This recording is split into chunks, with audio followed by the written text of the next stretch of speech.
여러분 안녕하십니까? 진성호의 융단 폭격 시작합니다. 오늘은 윤석열 검찰총장 후보자를 융단 폭격하겠습니다. 방송에 앞서 감사의 인사 드리고 시작하겠습니다. 진성호 방송이 1억 조회수를 기록했습니다. 그리고 어제 37만 구독자를 돌파했습니다. 거의 하루 만에 5,000명씩 구독자가 늘고 있습니다. 너무 감사합니다. 뜨거운 사랑에 힘입어 더욱 열심히 하겠습니다.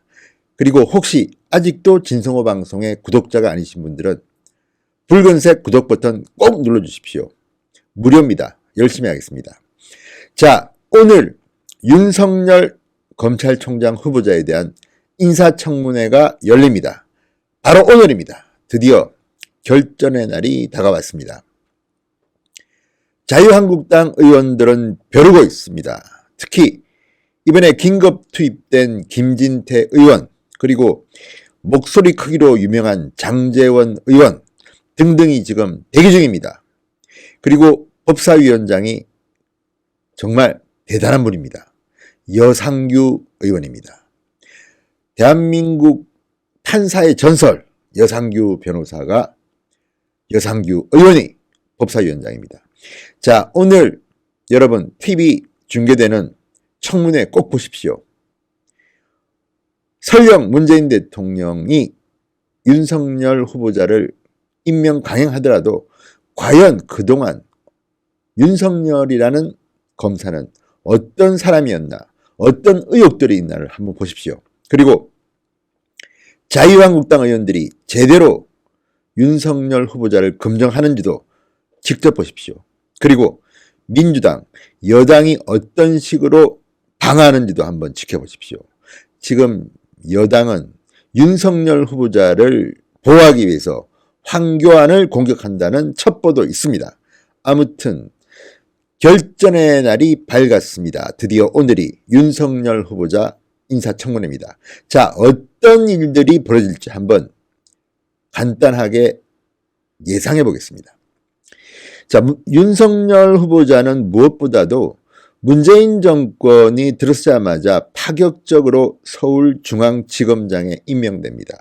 그리고 적폐수사란 미명하에 너무나도 잔인한 일을 했다는 비판을 받고 있습니다. 수없이 많은 기업인들, 수없이 많은 정치인들, 보복수사라는 비판도 받고 있습니다. 이 문제가 쟁점이 될 겁니다. 그렇지만 더 중요한 것은 이런 공격은 상당히 추상적인 공격으로 끝날 우려가 있습니다. 가장 아파할 것은 역시 윤석열 후보자의 도덕성 문제입니다.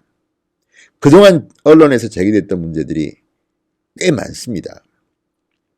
윤석열 본인 문제는 윤석열 후보자와 친한 관계인 윤대진 법무부 검찰국장의 친형 윤우진 전 용산세무서장의 뇌물사건에 개입했다는 의혹이 있습니다.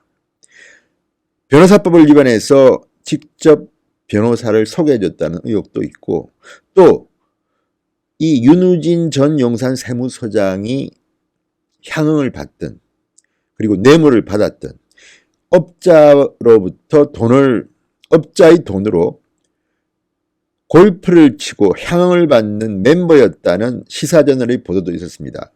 민주당의 내부 보고서를 기반으로 했던 건데, 이런 의혹들을 얼마나 야당이 제대로 검증할지 지켜보겠습니다. 물론 이것은 어디까지나 의혹입니다. 윤석열 후보자가 명쾌히 넘어간다면 의혹은 풀릴 수도 있는 겁니다. 저는 예단하지 않겠습니다. 사람의 인생은 우리가 그렇게 쉽게 알 수는 없습니다. 윤석열은 어떤 의미에서는 강한 강골검사였다는 평도 있습니다. 그렇지만 이 의혹들은 상당히 구체적이기 때문에 야당이 한번 제대로 파헤치기 바랍니다. 그리고 무엇보다도 처가에 대한 의혹이 많습니다. 윤석열 후보자의 아내인 김건희 씨는 재산이 60억대입니다. 지금 윤석열 후보자의 재산 신고액을 보면 고위공직자들 중에서는 상당히 상위권에 랭크되어 있고, 검찰의 고위공직자 중에서는 1등입니다. 상당히 부자입니다. 그리고 부인 김건희 씨가 이 재산을 형성하는 과정에서 주식 투자로 돈을 벌었다는데 그 의혹들이 많이 나와 있습니다. 특히 서울중앙지검장에 임명될 당시에도 내부자 거래 의혹이 있었고 비상장 주식을 20억 원어치나 샀다는 겁니다. 이런 의혹들에 대해서 어떤 물증을 가지고 파고들 건지 어떻게 윤 후보자가 답변할 건지도 관건입니다.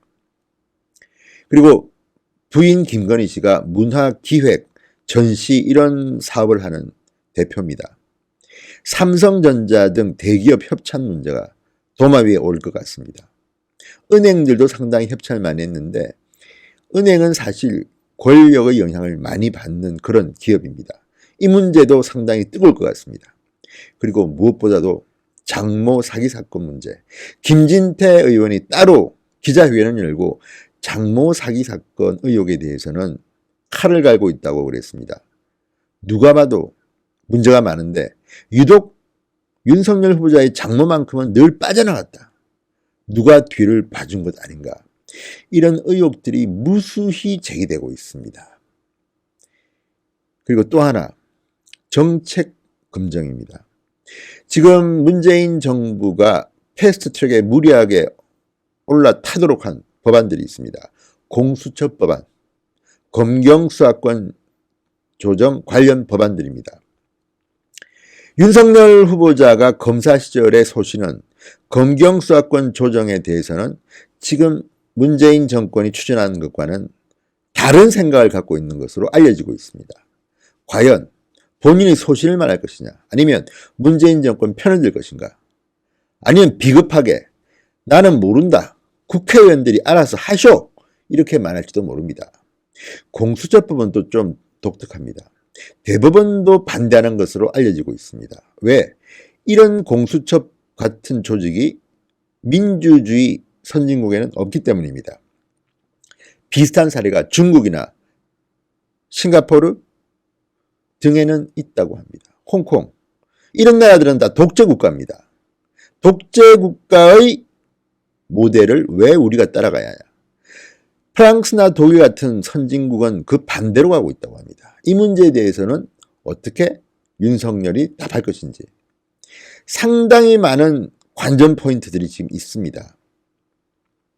그리고 무엇보다도 검찰의 정치적 독립에 대해서 어떤 말을 할지가 궁금합니다. 윤석열은 이미 과거에도 자기가 정권으로부터 탄압받았다는 취지의 말을 해왔습니다. 국정원 댓글 수사를 하다가 좌천됐다, 이런 이야기를 했습니다. 그렇다면 본인이 검찰총장에 대해서 과연 정치적으로 중립을 지킬 것인가? 그리고 지금 지키고 있는가? 여기에 대해서 분명히 따지고 들어가야 될 겁니다. 어쨌든 오늘은 윤석열 잡는 날입니다. 야당 입장에서 하는 말입니다. 윤석열 입장에서는 살아남는, 생존하는 날이 되겠죠. 칼과 방패가 부딪힙니다. 누가 이길까요? 그렇지만 윤석열을 둘러싼 의혹은 정말 너무 많습니다. 처가, 돈 많은 처가의 문제가 상당히 부각되겠지만 본인 문제, 용산 세무서장을 지낸 윤대진 검사의 친형 문제도 간단할 것 같지는 않습니다. 다만 문제는 야당이 얼마나 도망갈 수 없는 확실한 물증을 들이대느냐, 또는 청문회에서 말과 그 질문과 또는 답변을 듣고 임기응변식으로 어떻게 대처하느냐, 상당히 뜨거운 날이 될 것 같습니다. 오늘 윤석열 인사청문회 날입니다. 여러분 한번 봅시다. 그리고 누가 잘하는지, 그리고 제대로 하는지도 한번 우리가 감독해 봅시다. 국회의원은 국민의 대표입니다. 윤석열에 대한 분노가 하늘을 찌르는 국민들이 많습니다. 이 사람들을 대신해서 특히 자유한국당 의원들이 어떻게 대처할지 봅시다. 자, 이번에 한국당의 진용은 제가 볼 때는 나쁘지 않습니다. 이 많은 의혹들 하루 만에 어떻게 파헤칠지도 걱정되지만 지금 제가 말씀드린 것만 해도 정말 오늘 따질 게 너무 많습니다. 민주당은 황교안 대표의 법무부 장관 시절 국정원 댓글 사건에 대한 외압 의혹을 들고 나올 것 같습니다. 윤석열 후보자의 청문회인데 마치 황교안 청문회 하는 분위기로 갈 것 같습니다. 이럴 때 잘못 대응하다가는 시간도 낭비하고 황교안 대표 가지고 하루를 다 써버릴 수도 있습니다. 말려들지 말아야 합니다. 자, 과연 얼마나 잘할지 한번 지켜보는데요. 어쨌든 지금 한국당은 여상규 법사위원장을 비롯해서 김도읍, 김진태, 이현재, 장제원, 주광득 멤버는 제가 볼 때는 나쁘지 않습니다. 다들 스타일이 캐릭터가 다양하기 때문에 하는데 제발 좀 흥분하지 마시고 차분하게 아픈 것만 찔러가지고 제대로 윤석열 후보를 해부하시기 바랍니다. 제대로 좀 하시기 바랍니다. 어쨌든 여러분 오늘 시간 나시면 TV로 생방송 중계되는 윤석열 인사청문회를 꼭 보시기 바랍니다. 아무튼 윤석열 잡는 날입니다. 한국당 어떻게 하는지 파이팅 하십시오. 진성호의 윤단 폭격이었습니다. 여러분 감사합니다.